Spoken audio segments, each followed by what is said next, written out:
tinha uma carência que eu não sabia explicar o porquê. Então eu me envolvia com muitas pessoas ao mesmo tempo, porque eu tinha medo de uma me deixar e eu ficar sozinha. E eu me camuflava muito. Então, se eu me envolvia com uma pessoa que fumava, eu achava que ela queria que eu fosse igual a ela. Então, eu começava a fumar também. Se eu me envolvia com uma pessoa que bebia, eu fazia isso. E nisso foi virando uma bola de neve, porque eu não resolvia os problemas que eu tinha. Então, eu não me envolvia emocionalmente com as pessoas, porque eu acabei ficando fria. E eu percebia que quando eu dava um pouco mais, elas acabavam pisando em mim. Então eu comecei a agir dessa forma também, porque eu achava que esse era o jeito certo.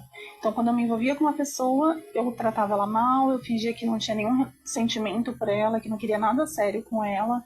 Eu cheguei a me envolver com pessoas que eram noivas, que namoravam. E quando essa pessoa terminava o relacionamento, eu não queria mais ela.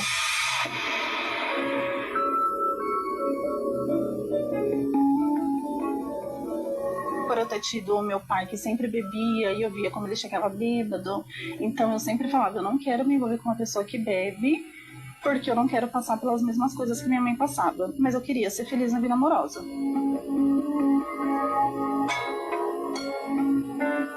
Nunca tive uma base familiar. Meus pais são divorciados, cresci na casa do meu pai. Meu pai sempre bebeu bastante, trabalhou muito, não dava muita atenção para os filhos.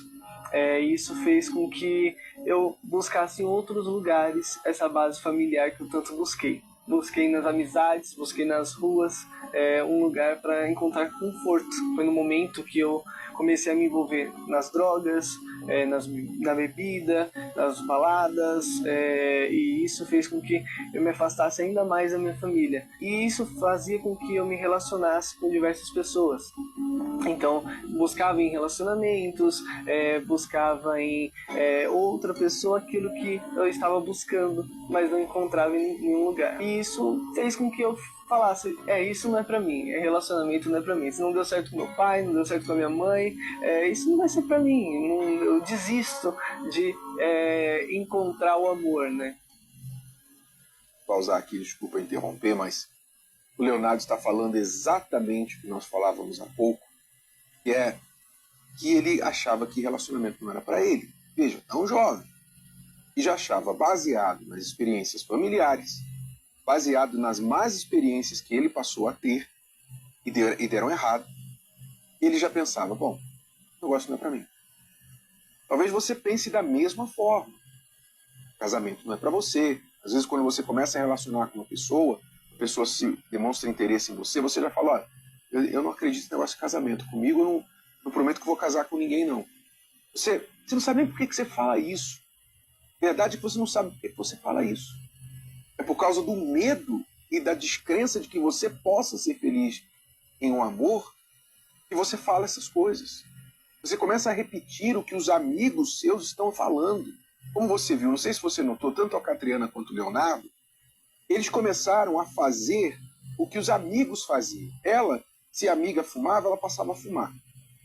Ele, porque não tinha atenção dos pais em casa, então começou a se envolver com pessoas e, para pertencer ao grupo, começou a usar drogas, começou a praticar os vícios. Quer dizer, as pessoas muitas vezes fazem aquilo não é porque elas querem, elas fazem porque elas querem ser aceitas, aprovadas, querem atenção, o amor, a inclusão dos amigos. Você já parou para pensar, você que fuma, você que bebe, você que usa droga, já parou para pensar que você faz essas coisas não porque você quer, mas porque você quer ser aceito pelos outros? Você já parou para pensar nisso? Você fuma para que os outros achem que você é uma pessoa assim, tal, tal, tal. Quer dizer, você fuma para impressionar os outros. Você usa, você bebe para impressionar, para os amigos te acolherem. Ah, vem aqui, você é igual a gente. Não, mano, e se for por isso, como aparentemente é o que a maioria faz, não é uma escolha triste. Não é uma escolha triste. É triste, não é? Você precisar colocar substâncias ruins que fazem mal ao seu corpo, que custam um dinheiro caro para você e custam a sua saúde só para ser aceito pelas pessoas. Muito triste essa situação, mas vamos continuar assistindo. Vai ser pra mim, eu desisto de encontrar o amor, né? Eu estava frustrado em todas as áreas da minha vida. Então eu precisava de ajuda, eu precisava encontrar uma solução, né?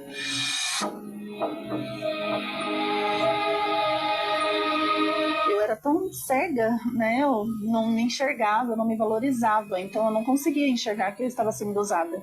Eu não tinha nenhum critério. Eu não pensava assim, eu tenho que me envolver com uma pessoa que queira namorar comigo, que seja uma pessoa de bom caráter, que não traia. Eu não tinha esse critério, porque eu não era uma pessoa com critérios. Então eu tinha essa consciência que eu não podia exigir isso das pessoas, e eu achava que eu não merecia isso. Então parecia que eu entendia que o meu papel ali era só para ser a segunda opção.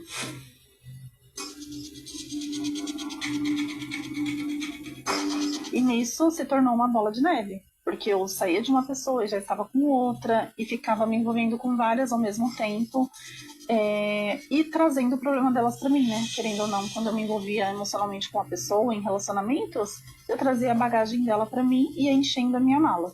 Eu ignorava os meus sentimentos, então eu tentava criar uma barreira para não viver o sentimento. Eu achava que o ser forte era eu ser dura, agressiva com as pessoas, arrogante, porque eu não queria abrir uma porta para ter um sentimento. Eu achava que o amor ia me tornar uma pessoa fraca.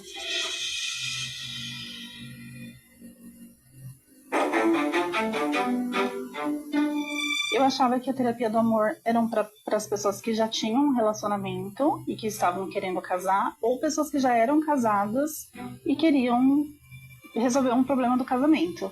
Eu não achava que eu solteira ia conseguir resolver um problema meu, porque eu não achava que era um problema meu. Eu achava que as pessoas traziam um problema para mim. Só que eu percebi que o meu maior problema era emocional, era na minha vida amorosa. Então foi a primeira parte que eu quis resolver.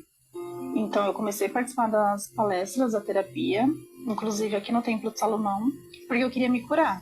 Eu queria tirar aquela bagagem de dentro de mim, eu não queria ser mais carente, eu não queria ficar dependendo de ter alguém do meu lado para ser feliz, para ter um momento de alegria. De primeira, eu já vi que era uma palestra diferente, porque como eu não tinha expectativa de como ela era, eu não sabia o que esperar, então para mim superou da primeira palestra. E aí eu fui aprendendo como os palestrantes falavam, eu fui me curando e eu percebi que a insegurança que eu tinha, a carência que eu tinha, eu já não sentia mais ela ali. Aquilo de eu querer me camuflar quando eu estava com as pessoas, eu não via mais essa necessidade, eu não queria mais agradar as pessoas. E quando eu percebi que estava 100% curada e que eu estava limpa e bem para me envolver com outra pessoa, eu estava aberta. Se eu começasse a gostar de uma pessoa, eu não veria um problema naquele momento, porque eu já vi que eu estava bem.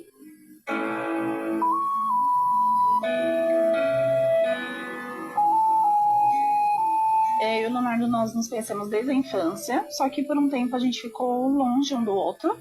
E aí, quando eu estava já bem e tratada, curada, né? Ele apareceu de novo na minha vida, então a gente começou a frequentar os mesmos lugares, nós estávamos sempre juntos, mas eu não tinha nenhum sentimento por ele como namorado. Eu considerava ele até então como meu amigo. E eu sabia que ele também tinha problemas amorosos, então eu falava, ele tem que fazer a terapia do amor. E principalmente porque ele resistia muito. Ele falava, eu não quero me casar.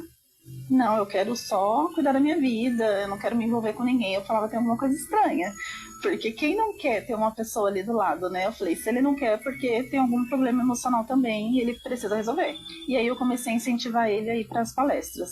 Porém tive um preconceito, né? Não precisava, talvez não precisava porque eu não tinha um relacionamento ainda, né? Então por não ter um relacionamento, como que eu vou ir a um lugar de casais? Eu pensava nisso. Porém eu fui entendendo através dela que não. A palestra não é para casais apenas, é para você se curar, para você melhorar a sua vida como um todo. Tirei todo o preconceito, tirei tudo aquilo que barrava a minha ida até as palestras e comecei a fazer o que era correto. Comecei a entender um pouco mais. Então, para quem não tinha uma base do que era um namoro, do que era um casamento, do que era ter uma família feliz, eu comecei a ter essa base nas palestras. Só que aí começou a ter um sentimento de ambas as partes, a gente começou a se gostar e conversar, só que foi um critério que eu dei pra ele.